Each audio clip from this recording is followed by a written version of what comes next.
We're joined now by Mike Casciano, NOCO president and chief operating officer, to learn more about impacts to electric vehicles, solar energy, and battery storage. Mike, thank you so much for joining us. Thanks for having me. All right, let's talk about this. Let's talk about some of these incentives that are happening right now that could be gone, poof, by the end of this year, next, and the year after. Well, these are real dollars. This is 30% incentives for solar between now and the end of the year that you have an opportunity to take advantage of.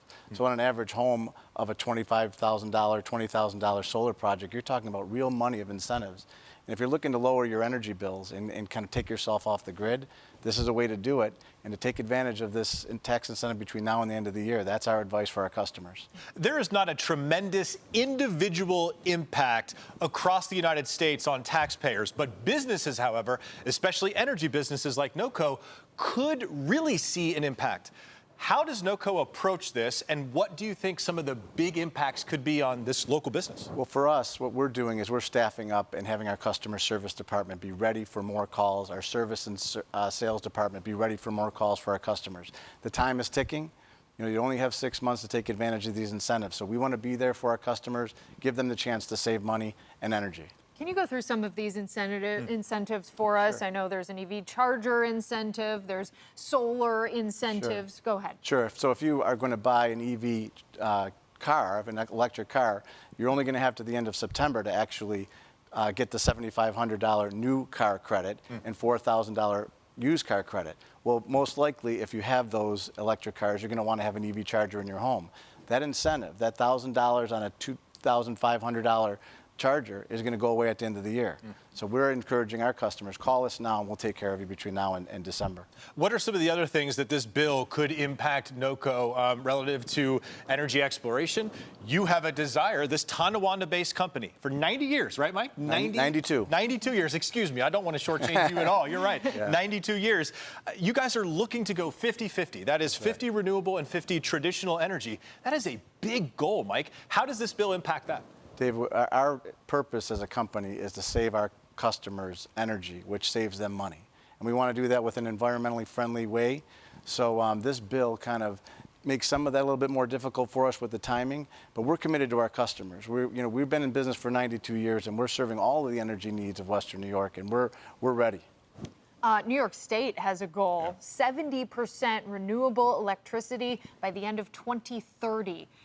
What have you heard as a huge company here in the state? What have you heard about that goal? Is that going to be impacted? I assume it will be. That goal is probably in significant jeopardy because when you look at what's happened since 2019, a lot of the fossil fuel related power generation companies have been kind of shuttered, and they've only been replaced with about half of the energy from a clean energy source.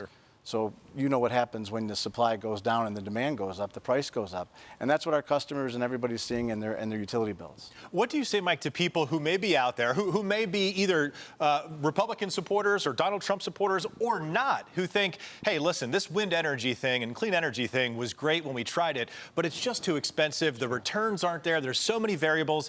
That's why Donald Trump and Republicans acted and took some of these things out, because they felt it was a waste of money. What about people who are on that side of that? What do you say to those who maybe naysay that clean energy? Yeah, regardless of what side of the aisle you're on with your politics, this is about reducing your energy use. Just reduce your energy use and you're going to save money when you do that. And NOCO is committed to our customers with so many different ways of doing that, whether it's high efficiency furnaces or EV chargers or solar or geothermal. So it's about lowering that usage and then you'll save money. And I mean, just go through some of the other tax credits that we could, I know you mentioned the EV cars, but what else is out there? Well, for battery storage, there's a 30% incentive between now and the end of the year as well. Now you're talking about probably the cleanest energy certainty product you can have in your home. Because if you have a generator, which is a great way of having certainty as well, it's being fueled by natural gas or propane. But if you have a battery storage in your home, it's the cleanest way to have backup, right? And you're talking about a 30% incentive between now and the end of the year. That's real money. That's $4,000, $5,000, $6,000. We're talking about saving customers money. What about the conversations that are ongoing, and hopefully they have been, I know they have been ongoing in the C-suite there at NOCO. What are those conversations like about cash flow, about your future? Is it time now for companies like yours, energy companies, to start tightening their purse strings a little bit, keeping their money closer to vest? Because now is not the time for expiration, or maybe it is. Dave, it's a great question. Yeah. Most people know us for as a fuels company with gas stations and convenience stores. Right. In 2019, we made a significant pivot to be the energy company. And since then, we've given ourselves all kinds of opportunities to provide energy savings to our customers. That doesn't mean we're just going to forget about those fuels customers that got us here, 92 years ago to 2019. But we really want to balance and be the full energy company for all of our customers. All right, Mike, thank you so much for joining us. Thank you. Really appreciate it, Mike. Thanks for having me.